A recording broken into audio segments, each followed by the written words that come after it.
Hey guys, today we're going to be looking at the ASUS ROG 1660 Ti, and this is the overclocked edition. We're going to be doing just a little bit of a run through of some of the specs, and we're going to give you a little bit of performance on a Resident Evil 2. That's a pretty new game that came out, and we're going to see how it runs and everything. Okay, so you can see right here, here's a comparison between the specs between the two. On the left you have the 1660 Ti, and on the right you have the 1070 Ti and the 1070. You can see the CUDA core difference. The 1070 and the 1070 Ti actually have a little bit more, but that doesn't really necessarily mean anything that's going to be better, because this is actually based, the 1660 Ti is actually based on the newer architecture, and that's a Turing architecture. That's the one that just came out with all the RTX cards. It actually doesn't have ray tracing that's enabled on this one. You have to go for the 2060 series and the RTX series for that, but it does have the same type of architecture. And you can see another big difference is the 6 gigs of DDR6 RAM that the 1660 Ti has versus the 1070 has 8 gigs of DDR5. You definitely want to go with the DDR6 here long term. I know it's a 2 gig difference, but if you're playing on this type of card, you probably aren't going to be maxing all the settings on every single platform anyway. You're going to be dialing down probably shadows and a few other things on this type of card. But for close to be the same exact price, definitely go with the newer one, especially the drivers. You know, usually they'll support it longer than this is a 2-year-old card anyway. But you can get MSRP. It's pretty similar to what the 1070 is, maybe even a little bit better, and you're gonna get a little bit better performance overall anyway. And one last thing about the Turing architecture, it's actually based on the 12 nanometer process versus the 14 that the 1070 is based off of. Of course, that's going to give you a little better specs overall, even though the CUDA cores don't really mean necessarily everything. Architecture based is a bigger deal, especially long term. The 1070 is supposed to be a pretty good 1440p 60 card, especially for its time when it first came out.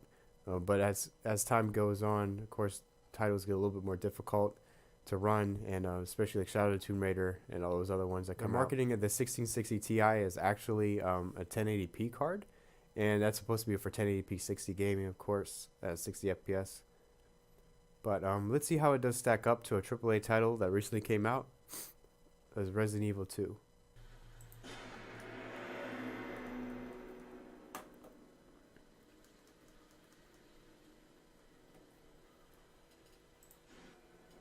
Okay, so here's the graphics I got on Resident Evil 2. Let's go through them real quick. I personally don't really like shadows too much because it does take too much of a hit of performance, so I do like to definitely put them low or off if I can.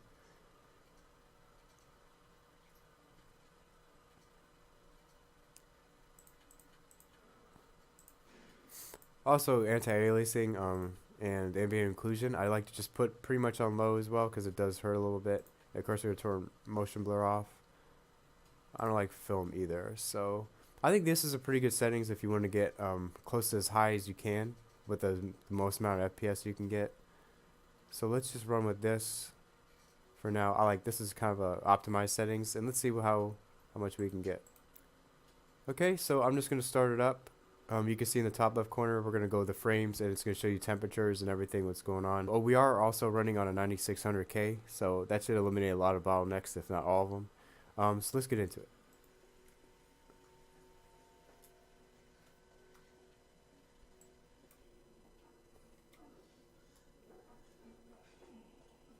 Are you okay? Wait here. I'll check it out.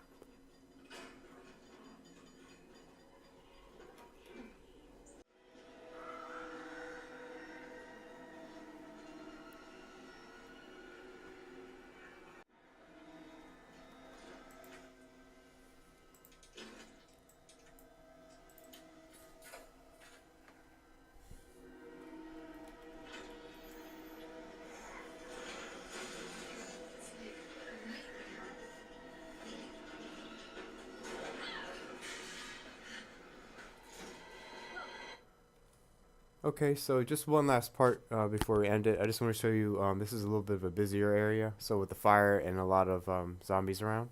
So let's just see what we get here.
almost there.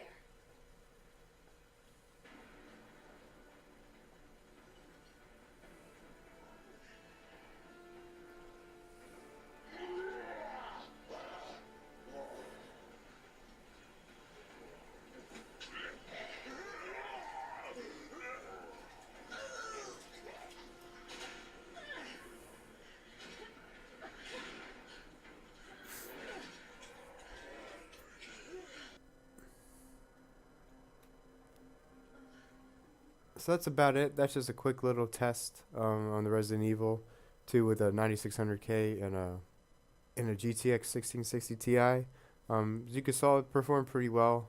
Please, guys, comment below if you have any other questions or if you have any other things that you want to watch, or if you have any other videos that you want to watch. Please stay tuned. We're going to have a lot more content coming, especially with software and also display captures as well. We do love doing this. The likes and comments and subscribes always help a lot, so please do that if you can, and also share with your friends. So thanks a lot for watching, and you guys have a good one.